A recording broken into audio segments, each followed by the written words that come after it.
trying to do to the American voter what he did to the people that signed up for this course. He's making promises he has no intention of keeping. And it won't just be $36,000 that they lose. It's our country that's at stake here. The future of the United States in the most important election in a generation, and he's trying to con people into giving them their vote, just like he conned these people into giving them their money. Let me tell you, the real Marco Rubio using a charge, using the label con man, con job to Republican frontrunner Donald Trump tonight, talking about, though he didn't mention it by name right there, Trump University. A theme sounded earlier today by 2012 Republican nominee Mitt Romney in a speech attacking Donald Trump at the University of Utah.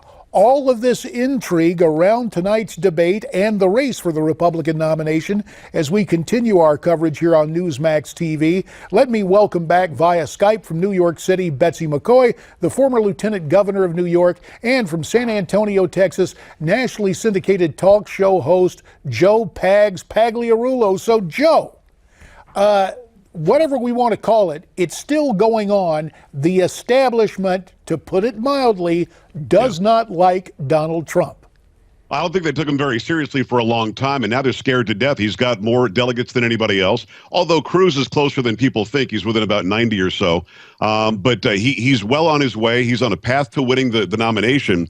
And instead of being smart and gathering around, and now, look, I'm not saying Trump is Reagan. Don't misunderstand me, anybody who's listening, and you especially, JD, because I want to make sure that I'm clear about this. He's not Reagan, but what Ronald Reagan said during the campaign and how he campaigned was, we've got a large tent. We can accept a lot of people here. He had labor unions voting for him, which was crazy and unheard of. He had Reagan Democrats, which was crazy and unheard of. Trump is bringing that sort of a turnout at these primaries and caucuses, and the fact that the Republicans aren't saying, listen, we'll back whoever the eventual nominee is, even if it's Trump. They're not saying that. They're actually fighting against him as if they're the Democrats. They need to focus more on the other side and let this play itself out. But you're right. I mean, this is the attack on Trump. We're going to keep on slinging mud. We're going to keep on saying that we don't want him, and we're going to do everything we can to stop him, and it's going to hurt the entire process for anybody who's thinking about voting on the right.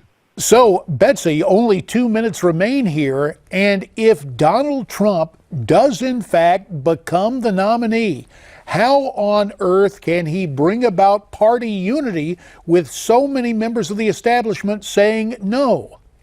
Well, I think he's a real leader and he will, but let me just make a comment about con artists. The real con artist here is Marco Rubio. He tried to con the American people with his Gang of Eight immigration bill, and now he's conning them with a health care plan that is Obamacare light.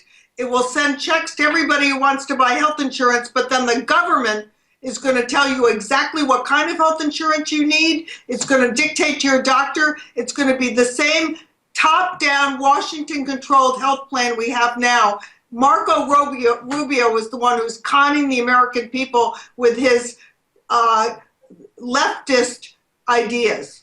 Well, the one thing that would be most damaging from my purview, Joe Pags, is that whole amnesty Gang of Eight thing.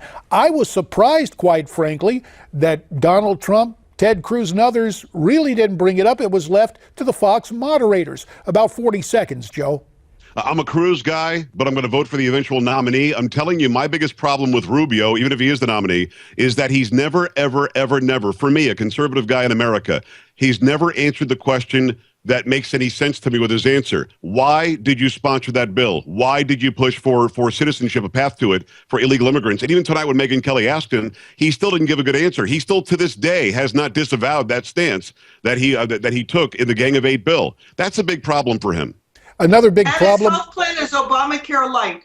And we understand that. Of course, we appreciate and respect the perspective that a health care policy maven like our good friend Betsy McCaughey brings to this discussion. Obviously, there is more discussion on tonight's debate ahead. For now, we want to thank Betsy McCaughey and Joe Pags Pagliarulo. Betsy in New York City, Joe Pags from San Antonio joining us tonight. Indeed, we will be bringing you analysis from across the country from a variety of our favorite guests, and we will continue here on Newsmax TV in just a second.